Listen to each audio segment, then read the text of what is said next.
Oke. Bismillahirrahmanirrahim. Assalamualaikum warahmatullahi wabarakatuh. Waalaikumsalam warahmatullahi wabarakatuh. Perkenalkan, kami dari kelompok 10 ingin mempresentasikan dengan tema melatih susunan pidato atau practicing speech wording. Eh, Kelompok kami terdiri dari saya sendiri, Muhammad Raka Asem Syarianto, dengan nomor NIM 0401012019 dan rekan saya.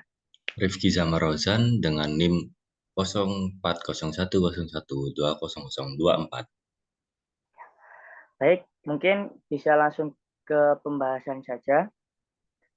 Slide berikutnya, Mas Damar.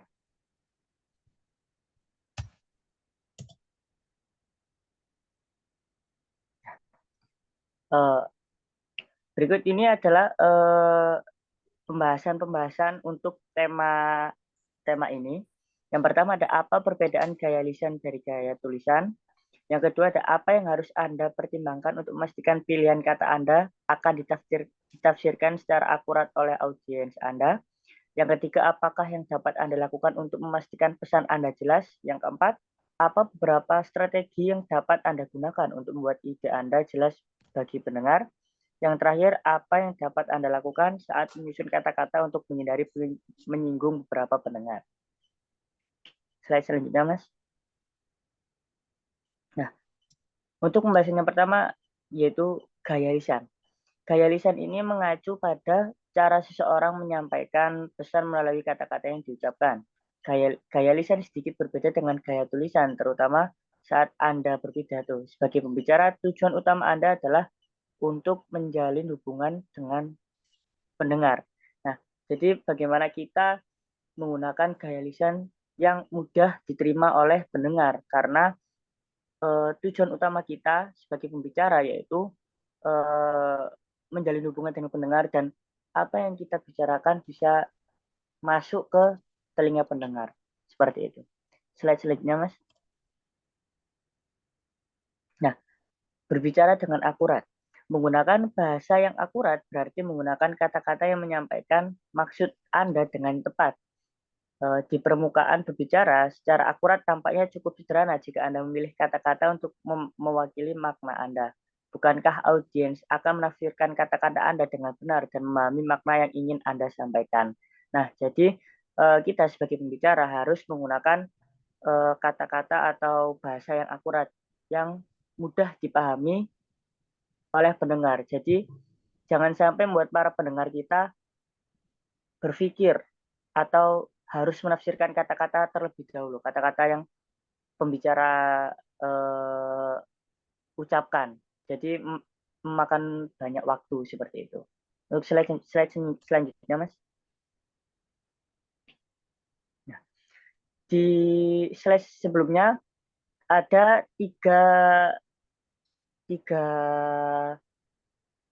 bahasa yang bisa tiga bahasa yang bisa dimasukkan yang termasuk ke dalam bahasa yang akurat. Yang pertama ada konotasi atau makna tambahan.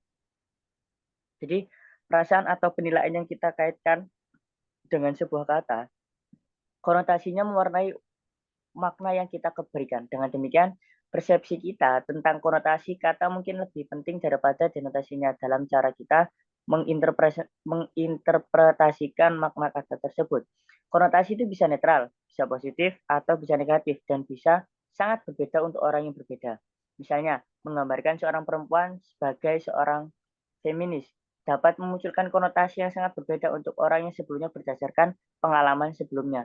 Jadi konotasi ini sebagai makna tambahan. Jadi sudah tertulis contohnya jika kita menggambarkan seorang perempuan kita bisa menyebutnya dengan sebuah kata feminis dan tidak mungkin feminis ini mengarah kepada seorang laki-laki seperti itu. Slide selanjutnya, Mas. Nah, dan yang kedua ada denotasi. Denotasi ini makna kata secara harfiah atau makna sebenarnya dari suatu kata. Dikutip dari KBBI, denotasi diartikan sebagai makna kata atau kelompok kata yang didasarkan atas penunjukan yang lugas pada sesuatu di luar bahasa atau yang didasarkan atas konvensi atau tertentu bersifat objektif. Slide selanjutnya, Mas. Nah, mungkin bisa dijelaskan atau dilanjutkan oleh rekan saya, monggo. Baik, untuk yang selanjutnya, ada berbicara dengan jelas.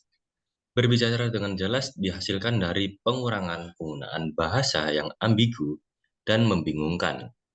Gunakan bahasa tertentu pada istilah yang familiar, berikan detail dan contoh, batasi jeda vokal, dan peka terhadap keragaman budaya. Jadi dalam bahasa berbicara yang jelas, itu kurangilah kata-kata yang sekiranya ambigu atau membingungkan.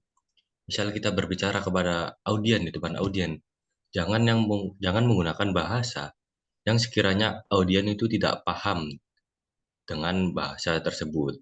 Jadi sedikit dikurang-kurangin. Kalau bisa dihilangin supaya berbicaranya lebih jelas. Berikutnya, ada pilih istilah yang dikenal. Menggunakan istilah yang akrab sama pentingnya dengan menggunakan kata-kata tertentu. Hindari jargon, slang, singkatan, dan akronim. Kecuali Anda mendefinisikan dengan jelas saat pertama kali digunakan dan menggunakannya sangat penting untuk tujuan pidato. Jadi yang sebelumnya menggunakan bahasa yang jelas, kali ini pakailah istilah yang dikenal. Jadi misal kita mau menggunakan kata konotasi atau denotasi atau istilah-istilah kata. Nah, kita pilih istilah-istilah yang dikenal dan akrab oleh masyarakat atau sekiranya pendengar. Itu sangat penting dan hindari jargon karena jargon tidak semua pendengar kita tahu jargon apa yang kita ucapkan. Lalu selanjutnya ada batasi jeda bersuara. Jeda bersuara adalah kata-kata yang tidak perlu disisipkan ke dalam kalimat untuk mengisi saat hening. Kata-kata yang biasa digunakan untuk tujuan ini adalah seperti, kamu tahu, sungguh. Nah, pada dasarnya serta kata-kata nah, terkadang menyebutnya jeda bersuara sebagai sampah verbal karena tidak memiliki tujuan yang berarti dan sebenarnya mengalihkan perhatian pendengar dari pesan. Jadi batasilah jeda-jeda suara gitu. Lebih baik diberikan jeda suara sebentar aja daripada dikasih kata-kata seperti imbuhan oh kamu tahu. Nah, itu seperti menghilangkan perhatian dari pesan tersebut nantinya. Selanjutnya gunakan bahasa sensorik. Bahasa indrawi adalah bahasa yang menggunakan indera penglihatan, pendengaran, pengecapan, penciuman, dan perasaan. Bahasa sensorik yang hidup dimulai dengan pikiran yang hidup. Anda lebih mungkin mengekspresikan diri dengan jelas ketika Anda dapat secara fisik atau psikologis merasakan makna yang ingin Anda sampaikan. Misal, contohnya, Anda sedang memakan roti, kue, pasti Anda merasakannya secara fisik ataupun psikologis. Jadi saat Anda memakannya, Anda mengucapkan, "Oh, makanan ini enak," karena Anda dapat merasakannya secara fisik. Ataupun jika terkena panas ataupun dingin, kita pastikan ada perasaan itu, yang biasa disebut dengan sensorik atau secara psikologis. Jadi ketika Anda merasakannya, Anda juga akan mengekspresikannya. Seperti itu. Selanjutnya, jauhkan ucapan benci. Walaupun hanya sekedar ungkapan, jauhilah ucapan benci karena tidak semua pendengar bisa memahami ucapan tersebut. Misal istilahnya kita cuma memberikan kata-kata kebencian atau itu yang lain, mungkin ada sebagian audien atau pendengar kita tidak suka dengan itu, maka orang tersebut akan tidak suka.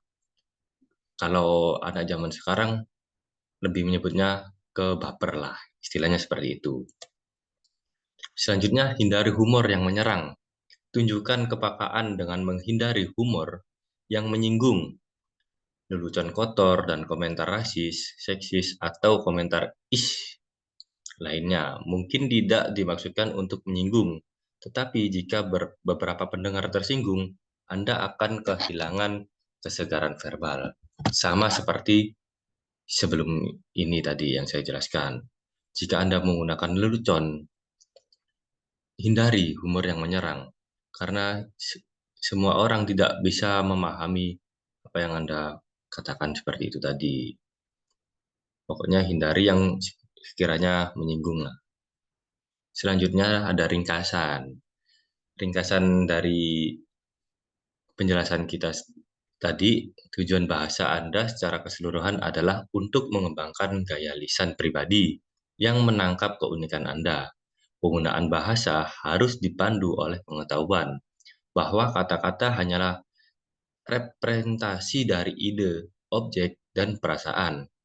Makna seringkali merupakan produk dari denotasi kata atau makna kamus, dan denotasi kata atau pikiran dan perasaan yang ditimbulkan oleh kata-kata. Mungkin itu tadi penjelasan dari saya kembalikan ke moderator. Kepadanya saya persilahkan. Baik, terima kasih Mas Damar. Mungkin eh, mungkin itu saja yang bisa kelompok 10 sampaikan. Selebihnya saya mohon maaf. Saya harap eh, saya harap materi-materi yang tadi kita sampaikan bisa bermanfaat untuk teman-teman. Amin. Amin. Baik, saya tutup. Assalamualaikum warahmatullahi wabarakatuh. Waalaikumsalam warahmatullahi wabarakatuh.